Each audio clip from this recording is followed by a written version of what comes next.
একদিন শীতের আমেজ নিয়ে পড়ন্ত বিকেলে লাল চা রোদ পিঠে দিয়ে বেরিয়ে পড়লাম ঘুরতে। ভাবছো কোথায় যাচ্ছি? আমাদের কলকাতার সেই চিরাচরিত জায়গা, যা কলকাতা মনে করলে প্রথম মাথায় আসে। হ্যাঁ, ঠিক ধরেছ, ভিক্টোরিয়া মেমোরিয়াল। পড়ন্ত বিকেলে পরিবেশটা এত মনোরম ছিল, সে বলার কথা না। যাই হোক, প্রবেশপথে প্রথমেই টিকিটটা দেখিয়ে নিতে হয় এবং আমি সেদিন গার্ডেন এরিয়া এবং মিউজিয়ামের টিকিট কেটেছিলাম, যা মাথাপিছু 30 টাকা করে পড়ে। আমি ঢুকে পড়লাম এবং যথারীতি সেই নস্টালজিয়াটাকে মাথায় নিয়ে ঘুরতে শুরু করলাম। চলো, কিছু টুকটাক গ্লিমসেস এখানে দিয়েছি, দেখো। আমার সাথে সাথে তোমরাও এনজয় করো।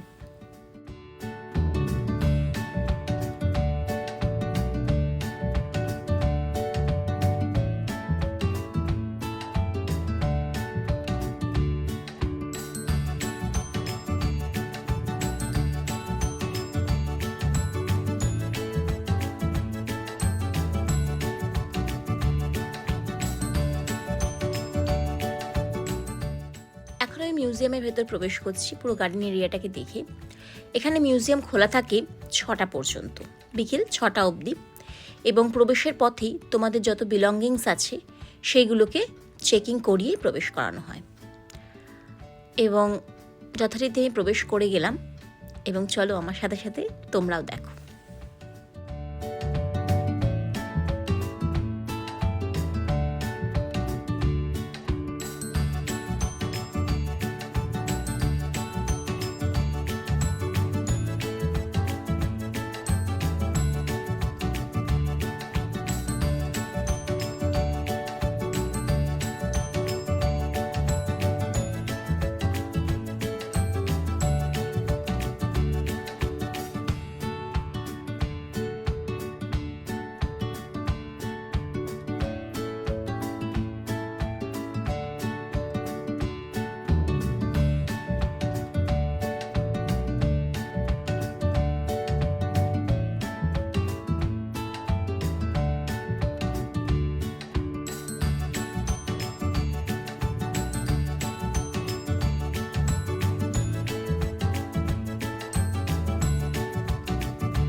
ভিক্টোরিয়া থেকে তারপর চলে এলাম স্প্ল্যানেডে।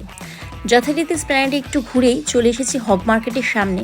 সেখানে একজন দাদা বসে এই জিনিসগুলো বিক্রি করছিলেন, তো আমার ভীষণ ইন্টারেস্টিং লাগলো।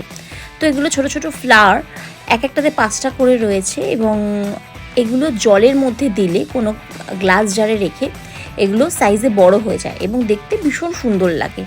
দেখবে আমি কিছুক্ষণ পরে সেই জিনিসটা এক্সাম্পল হিসেবে উনি দেখাচ্ছেন। ওই যে দেখো, এরকম ফ্লাওয়ার্সগুলো এরকম বড়ো হয়ে যাবে আর ছোটো ছোটো যে বলসগুলো আছে এরকম হয়ে যাবে। তো হোম ডেকোরেশনের জন্য এটা তো ভীষণ ভালো, এবং প্রাইসটাও ভেরি রিজনেবল। এক একটা প্যাকেট মাত্র 10 টাকা করে। তো তাই জন্য আমি দাঁড়িয়ে কিনেও ফেললাম। তারপরে একটু টুকটাক তো এই জিনিসগুলো জানোই সকলেরই ভালো লাগে। চলো তোমরাও দেখো।